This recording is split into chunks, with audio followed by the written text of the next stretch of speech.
Video में आपका फिर से एक बार स्वागत करता हूं दीपक के क्लासरूम में। और आज का जो वीडियो हमारा होने वाला है वो बहुत ही सबसे पहले आज का हमारा जो वीडियो पार्ट है वो थर्ड पार्ट है। फर्स्ट में आपने देखा था कि टैली प्राइम को आप किस तरीके से डाउनलोड करेंगे। सेकंड वीडियो मैंने आपको बताया था कि टैली प्राइम के अंदर आप किसी भी प्रकार की कंपनी जो है वो किस प्रकार से क्रिएट करते हैं। और थर्ड पार्ट में होने वाला है कि कंपनी बनाने के बाद आप लेज़र जो होते हैं किस प्रकार से लेज़र यहाँ पे बनाते हैं। तो थोड़ा सा हम बात कर लेते हैं टैली ERP9 भी। मैंने आपको साथ साथ दोनों एप्लीकेशन जो है वो शो करता रहूँगा ताकि क्या हो कि आपको कुछ भी ज़्यादा कन्फ्यूज़न ना हो।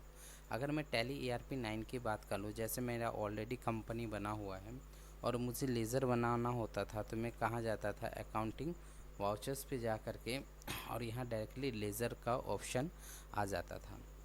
तो याद रखिएगा, यहाँ देखिए इस प्रकार से यहाँ ग्रुप का भी ऑप्शन आ रहा है, आप देख ही रहे हैं, और ये आता है अकाउंट इन्फो के पार्ट्स में।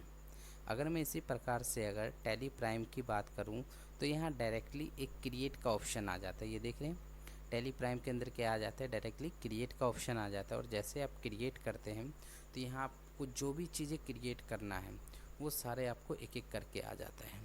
आपको ग्रुप क्रिएट करना है या लेज़र क्रिएट करना है, करेंसी क्रिएट करना है या वाउचर्स टाइप्स करना है, और भी बहुत सारे चीज़ें हैं जिसका हम स्टेप बाय स्टेप बात करेंगे। आज का जो वीडियो है वो बात हो रही है लेज़र पे। तो जैसे अगर आप लेज़र पे एंट्री करते हैं तो आपको पता होना चाहिए आपके पास कौन किसका बिलिंग करना है, वो सारी चीज़ें होना चाहिए, और यहाँ पे आसानी से आप बता सकते हैं। थोड़ा सा मैं आपको थ्योरी की क्लासेस पे ले चलता हूँ कि इस लेज़र के अंदर सबसे पहले जो हमारा फर्स्ट होता है वो कौन सा होता है।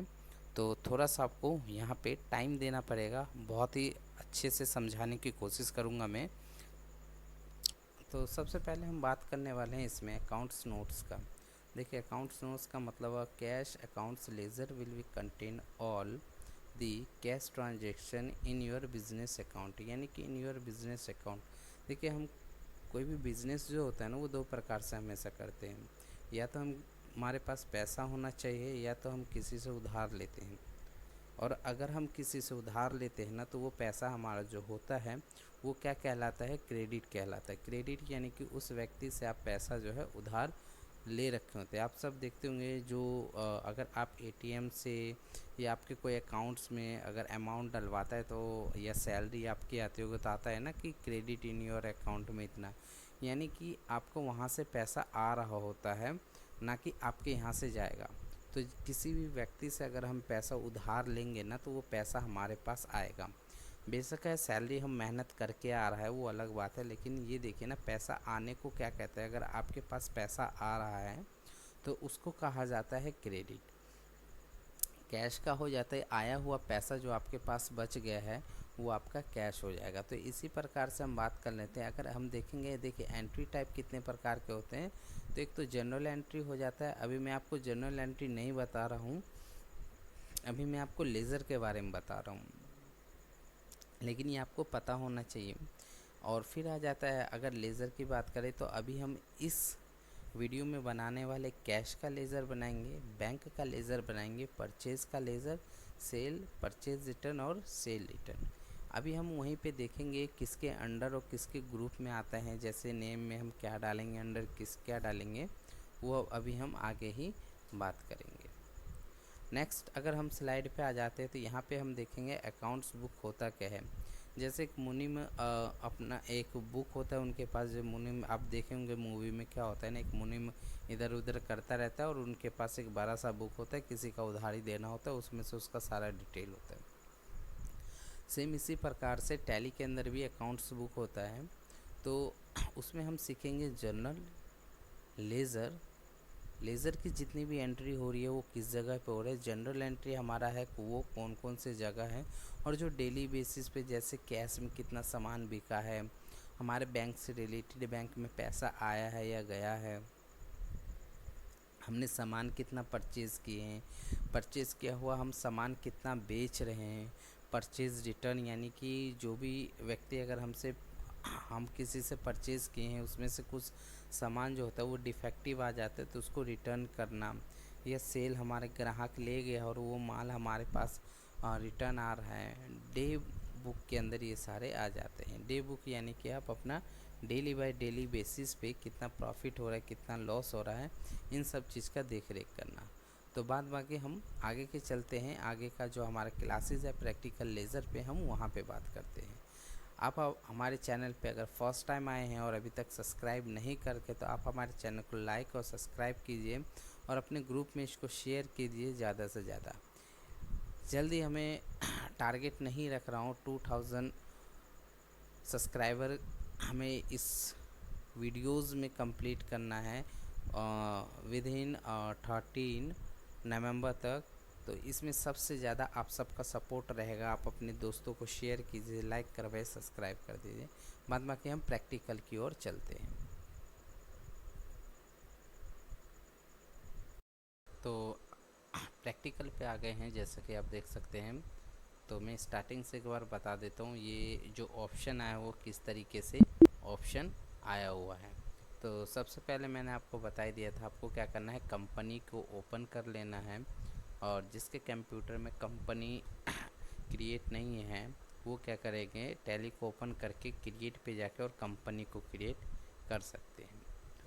अभी हमें क्या करना है, लेज़र क्रिएट करना है। तो सबसे पहले हम लेज़र पे ही आ जाएंगे और यहाँ आ जाता है गेटवे ऑफ टैली और मास्टर आ जाता है। जैसे आप मास्टर पे जाते हैं और आपको क्या करना है, क्रिएट पे ही एक बार एंटर मारना है और उसके बाद आपको जाना है लेज़र पे। और जैसे आप लेज़र पे आके एंटर करते हैं ना, आपको इस प्रकार से इंटरफेस आ जाता है। तो सबसे पहले हम देखिए कैश का बना लेते हैं, कैश का, और एंटर मारते ही तो आप देख सकते हैं कि जैसे मैंने कैश का लेज़र बनाने की कोशिश किया, तो इसमें क्या है आ रहा है, एक एरर आ गया और इसमें लिखा हुआ है name already exiting, enter a different name. इनका कहने का मतलब है इस नाम से ऑलरेडी जो है एक लेज़र बनाया हुआ है। और आप क्या कर सकते हैं, अगर आपको कैश का लेज़र बनाना है तो थोड़ा बहुत चेंज करके नाम आपको टाइप करना पड़ेगा। अब बात ये है कि मैंने तो अभी एक भी लेज़र तो बना ही नहीं है, अभी तो मैंने स्टार्ट किया है, सिर्फ मैंने सीधा कंपनी बनाया और लेज़र बनाने को चला। तो यहाँ पे आपको क्या करना है कि आपको कुछ नहीं करना है।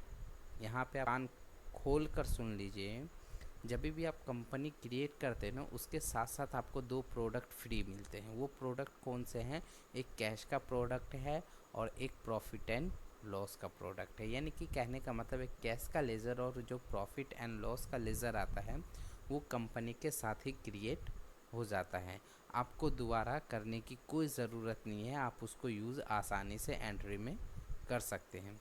तो हम कैश का छोड़ करके अब जैसे हम कोई और लेज़र बनाते हैं तो यहाँ पे क्या है, वो लेज़र फिर बन जाएगा। जैसे कि कैपिटल, और हम अंडर आ जाते हैं, ये हमेशा कैपिटल अंडर आ जाएगा आपका कैपिटल अकाउंट क्या, और यहाँ पे आ जाता है नेम। आप पूरा कंपनी के नेम डाल सकते हैं, हर चीज़। उसके बाद मैं बना रहा हूँ सेल और एंटर मारना है। फिर सेम वही पर्सन आ जाता है, list of group. List of group में से इसमें से आपको चूज़ करना है कि जो सेल है वो किसके अंडर में जाएगा। तो सेल हमेशा हमारा हो जाता है सेल अकाउंट। और इस बॉक्स में आप जैसे ही टाइप करेंगे ना, तो यहाँ पे आपका सर्च कर लेगा। और आपको लगता है कि यही वाला है, तो आप इसी पे जाके क्या करिए, एंटर मारिए और यही वाला जो है फीड हो जाएगा। अभी फ़िलहाल आपको नोट एप्लीकेबल करना है यहाँ पे, क्योंकि ये जैसे जैसे एंट्री होते जाएगा मैं आपको ये सारे ऑप्शन जो है वो समझाते चला जाऊँगा। और उसके बाद एंटर से एक्सेप्ट कर लेना है। उसके बाद आ जाता है हमारा परचेज़ का लेज़र, और परचेज़ अंडर जैसे ही फिर वही प्रोसेस है। जैसे आप यहाँ परचेज़ टाइप करेंगे तो लिस्ट ऑफ ग्रुप में आपका परचेज़ अकाउंट आ जाता है, और उसके बाद एंटर मार के उसके बाद आप एंटर या शॉर्टकट की है कंट्रोल के साथ एक का बटन प्रेस करेंगे तो वो जो लेज़र है वो एक्सेप्ट कर लेता है। इसी प्रकार से अगर आप सेल रिटर्न का बनाते हैं तो सेल रिटर्न हमेशा चला जाता है सेल अकाउंट का। और सेम ये है, आप यहाँ डायरेक्टली कंट्रोल ए का प्रोसेस कर सकते हैं अगर आपको किसी भी प्रकार का कोई भी डिटेल मेंशन नहीं करना है तो। लास्ट हमारा हो जाता है बैंक का। और बैंक एंटर करते करते लिस्ट ऑफ ग्रुप में आपको ढूंढना पड़ेगा बैंक। तो ये देखो यहाँ पे आ जाता है बैंक अकाउंट और एंटर मारना है। और एंटर से ये सारे जो होते आता है ना बैंक के डिटेल। अब जैसी सी बात है ना, अमाउंट आएगा कैसे, अमाउंट कोई भेजेगा कैसे, उनके पास डिटेल भी होना चाहिए, सारी चीज़ें होनी चाहिए। तो यहाँ जाता है अकाउंट होल्डर नेम में, उसका अकाउंट नंबर आ जाता है, IFSC कोड, जो भी डिटेल होता है वो आप डिटेल फीड करके और कंट्रोल ए से उसको आसानी से एक्सेप्ट कर सकते हैं। अगर आपको लगता है कि मेरा लेज़र कोई गलत बन गया है या लेज़र के अंदर कुछ भी आपको चेंजिंग करना है तो आपको क्या करना है, एस्केप का बटन 2 बार प्रेस करना है, ठीक है। और फिर बाहर आ जाएंगे। जहाँ से आप क्रिएट जाते हैं ना उसी के नीचे देखिए अल्टर ऑप्शन आ रहा है। अल्टर के अंदर आप लेज़र को डिलीट भी कर सकते हैं और किसी भी प्रकार के इसमें करेक्शन भी कर सकते हैं। इन केस अगर आपका एंट्री हो चुका है और वो लेज़र यूज़ हो रखा है तब आप डिलीट नहीं कर सकते हैं, सिर्फ चेंजिंग कर सकते हैं। डिलीट क्या करना है या चेंजिंग किस चीज़ में करना है आपको सेम उसी में जाना। अगर मुझे लेज़र का चेंजिंग करना है लेज़र का, तो यहाँ देखो मैंने आपको दोस्तों बताया था कि कैश और प्रॉफिट एंड लॉस का जो लेज़र है ना वो ऑलरेडी बना हुआ आएगा, आपको बनाने की ज़रूरत नहीं है। तो वो देखो यहाँ पे शो हो रहा है। और जैसे कि मैं आपको बता दूँ, अब मान लीजिए मैंने एक परचेज़ का लेज़र यहाँ पे बना दिया है और इसमें मुझे क्या करना है, करेक्शन करना है। तो अब जैसे करेक्शन करना है ना, आप डायरेक्टली एंटर का बटन दबाइए उसी पे जाके, और यहाँ परचेज़ आ गया। आपको क्या डालना है, सिर्फ इसमें परचेज़ ऐड करना है। तो ये लो RE, इसमें सेम ये सब चीज़ तो हमारा वही रहेगा और डायरेक्टली आप कंट्रोल से एक्सेप्ट कर लीजिए। अगर आप चाहते हैं कि मेरा बैंक का लेज़र जो है वो डिलीट हो जाए तो इसी पे एंटर मारना है और साथ में ऑल्ट और D का बटन आप दबाएंगे। दोस्तों शॉर्टकट की है ऑल्ट प्लस में D का बटन अगर आप दबाते हैं तो डिलीट का ऑप्शन आ जाएगा और उसके बाद आपको Y का बटन दबा देना है। तो वो लेज़र जो होता है वहाँ से आपका डिलीट हो जाएगा। थोड़ा सा स्पीड मेरा फास्ट है तो थोड़ा समझने की कोशिश करना, धीरे धीरे अपने आप को सही करने की कोशिश करता हूँ। और लास्ट में यही कहूँगा, अगर आप हमारे चैनल को अभी तक सब्सक्राइब नहीं कर रखे तो जाके सबसे पहले हमारे चैनल को लाइक और सब्सक्राइब करिए, ताकि आपका एक लाइक और सब्सक्राइब से ना मुझे और मोटिवेशन मिलता है कि मैं इस प्रकार से और वीडियो बनाते जाऊँ। तो जब तक के लिए नई क्लास या जब तक के लिए थैंक यू। नया दिन और नया क्लास लेकर हम फिर से हाजिर होंगे दीपक का क्लासरूम।